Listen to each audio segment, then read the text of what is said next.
ဒီဇာတာကတော့ဆရာစီမာလာမဲတဲ့တရုတ်တထေကြီးတူရဲ့ဇာတာပဲဖြစ်ပါတယ်သူကို1989 3လပိုင်း19ရက်နေ့မနေ့9နာရီမှာမွေးတယ်လို့ပြောပါတယ်မွေးသွားတဲ့တီနေယာကတော့ခြေလောင်ကြည့်ကျ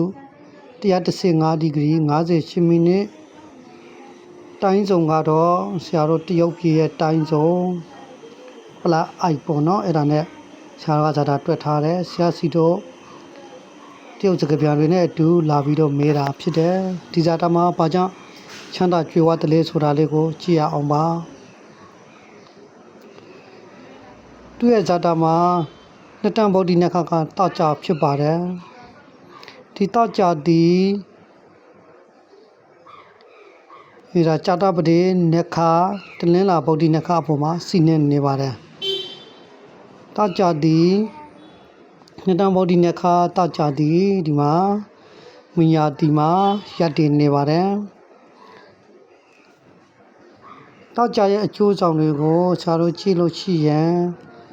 တောက်ကြသည်စစ်တမ်းအတွက်ဒုတိယအကျိုးဆောင်ပေါ့နော်စစ်တမ်းအိမ်မှာရပ်တည်နေတဲ့နှစ်တန်းဘဝကိုပိုင်တယ်လို့ပြောထားပါတယ်တောက်ကြသည်ဒါတလင်းလာဗုဒ္ဓနခအပေါ်မှာစီးနေပါတယ်ပေါ့နော်တောက်ကြသည်တလင်းလာဗုဒ္ဓနခအပေါ်မှာစီးနေတယ်ဒါတောက်ကြကိုယ်တိုင်ကဒီမှာစစ်တမ်းဘဝမှာပဲရပ်တည်နေစေဖြစ်ပါတယ်စစ်တမ်းကတော့15ဒီဂရီစစ်တမ်းကတော့ဒါဟိုအထိရှိမယ်ပေါ့နော်14ဒီဂရီ59မိနစ်ထိရှိမယ်ဒါကြောင့်တောက်ကြကိုယ်တိုင်ကစစ်တမ်းမှာရပ်ပြီးတော့နှစ်တန်းရဲ့ဘဝတခင်ဖြစ်ပါတယ်ပြီးလို့ရှိရင်သူစီးနှင်းထားတဲ့ဗုဒ္ဓနခတလင်းလာကိုဆက်ပြီးတော့ကြည့်ရအောင်ပါတလင်းလာဒီစစ်တမ်းအတွက်ပထမအကျိုးဆောင်6တန်းအတွက်တတိယအကျိုးဆောင်ကျိုးတစ်ခုဖြစ်ပါတယ်ဒါကြောင့်သူ့မှာမွေးကလေးကချမ်းသာမဲ့ကံတရားကပါဝင်ထားပါတယ်ဒါတတားလေးကိုကြည့်ရအောင်ပါပေါ့နော်ဒါဆရာစီမှာလာမေးတဲ့အချိန်တလင်းလာထူလာတတာကြီးဖြစ်ပါတယ်2025ကစပြီးတော့မှ2034အထိဒါတလင်းလာထူလာတတာကြီးဖြစ်တယ်တလင်းလာကတော့အကျိုးဆောင်အပြင်အရန်ကောင်းပါတယ်စစ်တမ်းပထမအကျိုးဆောင်ပြီးတော့4တန်း3တန်းတွေဒါအကျိုးဆောင်ထားတယ်6တန်းပါဝင်ထားတယ်စစ်တမ်း6တန်းဒါငွေကြေးများများစွာရမယ်ဆိုတဲ့ကံတရားကိုဖော်ပြထားပါတယ်အဲ့ဒီမှာတလင်းလာသည်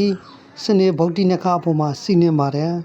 စနေရဲ့အကျိုးဆောင်ဂျိုတွေကိုဆရာတို့ကြည့်တော့စနေတီလဲစစ်တမ်း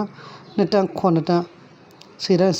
9တန်းအတွက်အကျိုးဆောင်ထားတော့ဒီတလင်းလာထူလာတတာကြီးဖြစ်တဲ့စစ်တမ်း6တန်းရဲ့အကျိုးဆောင်ကာလမှာဗုဒ္ဓနခကလည်းစစ်တမ်း2တန်း9တန်း10တန်းနေတယ်ဆိုတာကြောင့်ဒါဒီတလင်းလာတတာကြီးကာလအတွက်မှာသူကအများစွာစီးပွားအောက်စာဖြစ်မယ်လို့ဆိုထားပါတယ်ဒါနှစ်တန်းဗုဒ္ဓနခတကြကိုယ်တိုင်ကလည်းသူ့ကိုချမ်းသာဖို့ကံတရားအခွင့်အလမ်းပေးတာတဲ့တတာသခင်